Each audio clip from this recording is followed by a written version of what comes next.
The other place I feel totally stupid is in the post office. You hardly ever go to the post office anymore. So when you walk in, it feels like this foreign land, right? I walk in there, I'm standing there with my letter, and I'm like, what the hell is going on at the US Postal Service? No wonder the government can't keep track of these documents.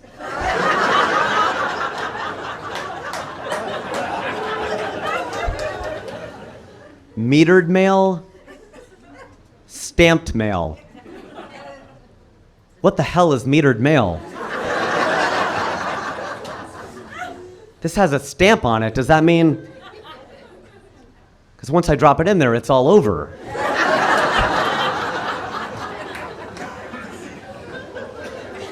"16 ounces or less."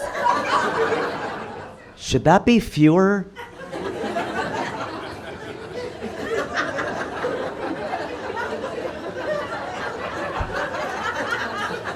How much is 16 ounces? I'm not standing in that line. I know I drink 12 ounces of beer. Is that the same? That's fluid ounces, right? I knew I should have smoked pot instead. Yeah, bro, that's an ounce.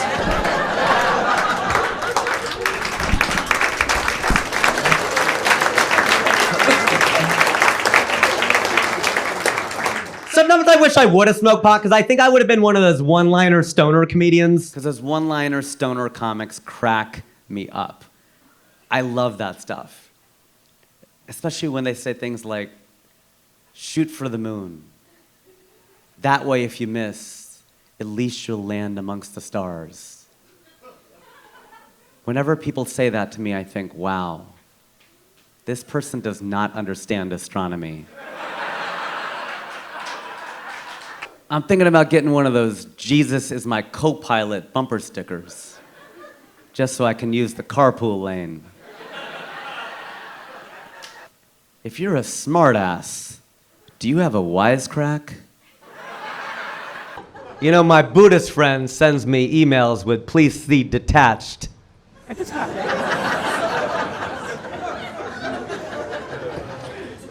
I went to an Amish wedding and they all did the acoustic slide. The other day I was on a Zoom and everybody put their names and pronouns like he, him, and she, her. I changed my entire name to Michael Jackson. Just so I could be. I just found out that was a meme. I'm like, I don't know if I should be proud or ashamed. I don't know. I love Michael Jackson, man. I grew up on Michael Jackson. Yes. It wasn't just the little boys. He touched us all. And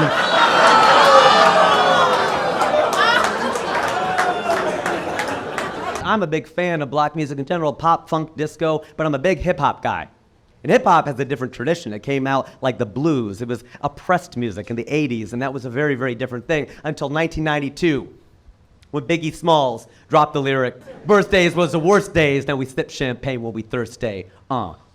That's Biggie right there, and suddenly hip-hop became celebration music. And I love that. I love progress. The only thing I'm going to say right now is that if AI, artificial intelligence, is getting its information about the American people from American music, it's going to think black people have everything and white people ain't got nothing. If you put on a black song, a hip-hop spot, they talk about what they have. I got my ride, got my shorty, got my drink, got my two-step. You put on a white song, a country track, they talk about what they don't have. I lost my house, I lost my car, I lost my girl, I lost my dog. AI is gonna be like, please share something with these poor, broke white people. I love country music. I actually love country music, as long as it's America. I love country music. I really do, I do. Because they do everything themselves. They're singer-songwriters. You don't really refer to country as singer-songwriter music. You think of like Jack Johnson or John Mayer, but it is. It's singer-songwriter music where they do everything themselves, which is ironic. Because hip-hop is about big upping yourself, right? I don't need anybody. I did this alone. Now let me give a shout out to the 20 homies who helped me make this track. right? It's like you've been on this plane before where the pilot comes on, they're like, this is your captain speaking. This is a Delta flight in partnership with United, operated by American Airlines, in partnership with Southwest. Who's flying the plane? This is why I love Nelly. Does anyone remember Nelly? Oh, State Lunatics, I loved Nelly. Because he was like a narrator. He would always tell you where he was. You always knew what he was wearing. Vocal tank top on at this point. He would tell you exactly where he was. Get off the freeway, exit 106, and parked it. Why is he giving us the exit number? Are we supposed to meet him there? Should we be writing this down? He told you about the kind of females he was into. She could be 18 with an attitude, 19 got a snotty acting real rude. Whoa, Nelly! What a range of ages and dispositions. She could be 18 or 19 with an attitude or kind of snotty and real rude. That sounds like that could be the same woman. You're in the club later tonight, it's her 19th birthday. Before midnight, she's 18 with an attitude. After it, she's 19, got a snotty acting real rude. Expand your horizons, Nelly. That's why I love Jay-Z. Oh, Jay, man, he's the king. I love Jay-Z. I love that track he had with, rest in peace, DMX. Remember that? Remember that track he had called Money, Cash, Hoes? Money, cash, hoes. They were talking about the 3 things they wanted out of life. Money, cash, hoes. I love that song. But these are not the 2 gentlemen with whom you want to find a genie's lamp.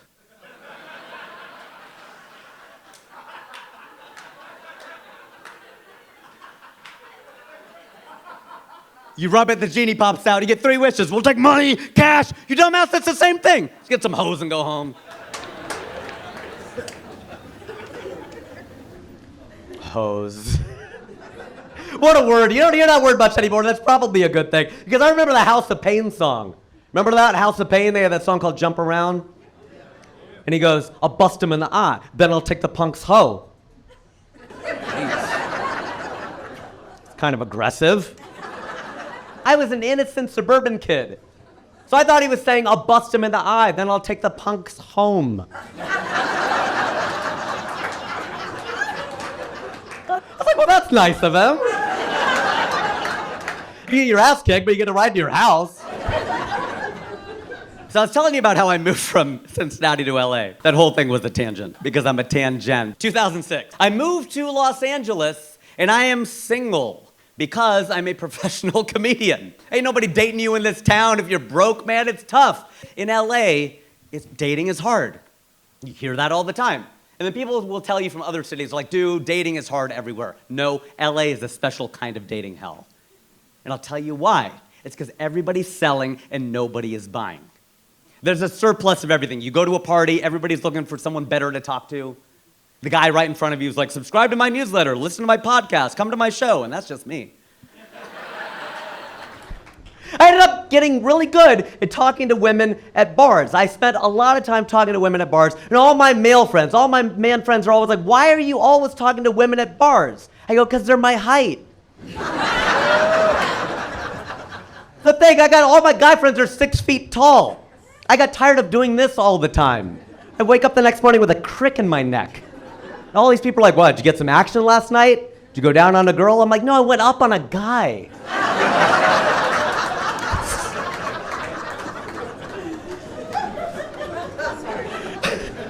I actually went on to date every race of woman, and I think that's important to do in America, because this is the United States. It's diverse, it's the home of McDonald's, Happy Meals, collect the whole set. Get out there and date, man. You could do that here because that is unique about America. It's true. There are over 200 countries. Most of them have no diverse cities at all. None. And some of them have 1. France has Paris. Some of them have 2. Spain has Madrid and Barcelona. The United States has like 10 of them. LA and San Francisco and Miami and New York and Cincinnati, Ohio. Get out there and date, man. Sample, that's the thing. That's what you should do. Because I told a friend of mine that. I go, that is my pet peeve. I don't like areas of land that have all one kind of people. And he goes, so you hate countries? I'm like, that's right. I hate countries and I love mixed people. I love mixed people because they're so hot. It's true, right? And a friend of mine tried to get in on that recently. She goes, oh, I'm mixed. My mom's from Pakistan. My dad's from India. That's not mixed. That's just the British getting pissed off and dividing our country in parts. Can't use that to book more commercials. Can't be like, oh, my mom's from Vermont, my dad's from New Hampshire, I'm mixed. No, you're super white. That's not a thing. But some of my friends are very specific, very particular about the kind of women they say they date. They say they date only black women, they date only brown women, they date only white women. To me, ladies, you're all beautiful. I mean, the pretty ones. Well, some people say that's mean. I'm like, okay, first of all, I'm kidding. Second of all, I don't make the rules. No, I'm not a chauvinist, but when I go to strip clubs, I don't give the girls dollar bills. I toss them Susan B. Anthony coins for the irony.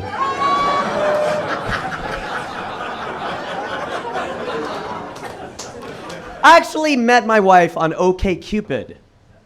And she is from Austin, Texas. I was in Los Angeles, California. So people want to know, well, then how is that possible? How was she in Texas, you're in California? How'd you guys meet? Well, you might know that you can go into the settings. It's amazing how much my life is dictated by settings. And change the radius of people who are looking for you. It's true. Tip in case you need to know it. 5 miles, 25 miles, 250 miles, desperate. Mine was set to desperate. I was almost 40 and age is not just a number, all right? I was like, let's go. And I'm so proud to tell you that we brought our first child into the world.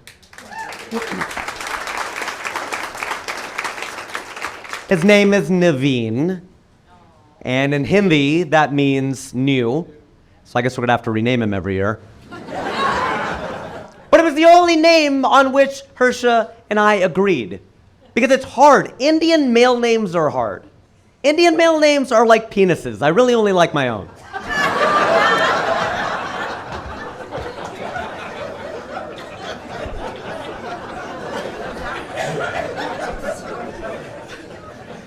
So Naveen was born in Los Angeles. Well, he was reborn in Los Angeles.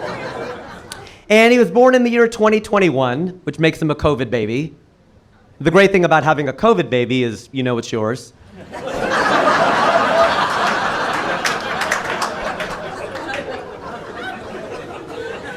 Although we had a lot of Amazon deliveries, so who knows? What can Brown do for you? Maybe we found out. I don't know. Because this was during the pandy, the peds, the pandy, I love my abbreviations. During the pandy, we did our birth classes online. And because we were in there with a bunch of other parents, we learned how stupid the questions are. And it makes you worry about the future of this country.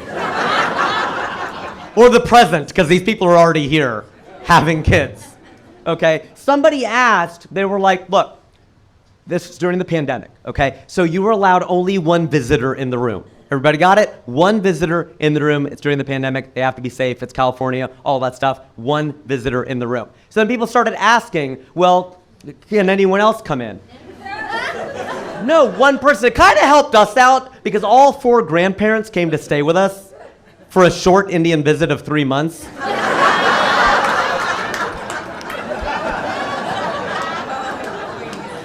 A friend of mine asked me, he goes, are you coming to the point where you're ready for them to leave? I'm like, no, don't say that. We're well past that point. 4 grandparents, 3 months, you do the math. I'm Indian, I'll do the math, okay? And the reason is, because I'm Indian, we can't ask them to leave. We're not white. Then my friend Rob, over in Indiana, he was like, his mother-in-law came to stay for a long white visit of 5 days. On Sunday, it snows. And she goes, maybe I'll fly out on Monday. He goes, you're leaving today. I don't care if I have to shovel the runway. You're going. Try saying that to an Indian mother-in-law and see how long you live. So kind of help me out, because God forbid they'd allow 2 visitors in the room. Which grandparent was going to go? That was a reality show I did not want to watch. I'm the dad, Amazon deliveries notwithstanding. And so I'm going in. And then people are mad. They're pissed off because their grandparents came to town and they wanted to come in. And so they type and they yell into the computer and they're just like, oh, well, does the doctor count as a visitor? No, the doctor doesn't count. She's at work. She's not just hanging out with us. Do the nurses count? Any nurses here? Any Filipinos or Malayalis? Okay. That's the thing, though. Like, no, of course, they're at work. So just be a smartass. I type in, does the baby count as a visitor?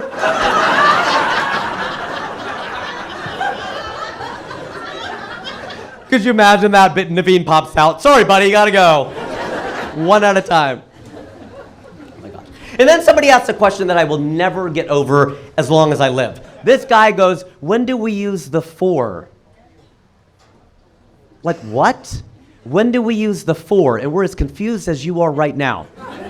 When do we use the for? And we finally catch up in the materials and we realize he means, when do we use the IV?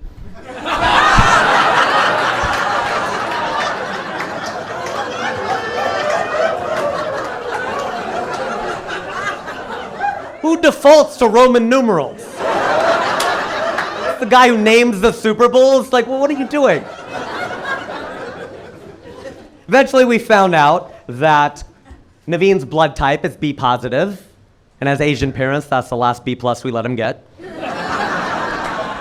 But in this day and age of modern technology, it was great seeing the child develop in the womb. That's a really cool thing, because of tech, you get to actually see the child develop. You see the little fingers, little toes, you see the head, you see that spine. And it's great when you see that spine, because you know he's not going to be a Republican.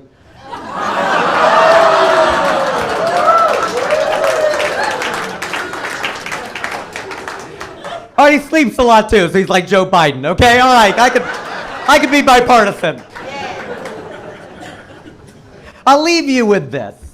I do sometimes worry about the world in which Naveen will live. I don't know where he's going to get his information. I feel lost all the time. Where do you get your news? How do you find it? I'm ashamed to admit that I get it from the Brits.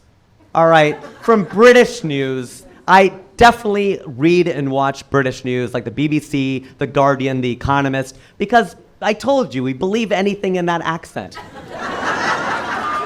And the thing is, the reality of it is, I don't feel that bad going outside to find out what's going on inside, because it's like when my wife and I go to a party. We're standing around in a circle. You ever do this with your spouse, and a stranger asks your spouse a question? Somebody will ask my wife a question, and whatever my wife says is something I've never heard her say before. I'm like, is that what's going on with her? Who knew? I think the reality is Barack Obama wanted to believe that we live in a post-racial world, right? And the thing is, I listen to Obama a lot because he's half black and half white. I'm neither black nor white. We have that in common. But remember, he would always use that phrase, let me be clear. He'd say that all the time. Let me be clear. Let me be clear. Let me be clear. Let me be clear. And after all these years, I finally figured out what he meant. I think in this racial world, he's just tired of being a color. It's like, dear Lord, I don't want to be black. I don't want to be white. Let me be clear. And I got to clear out. You guys have been a lot of fun. Oh, my God.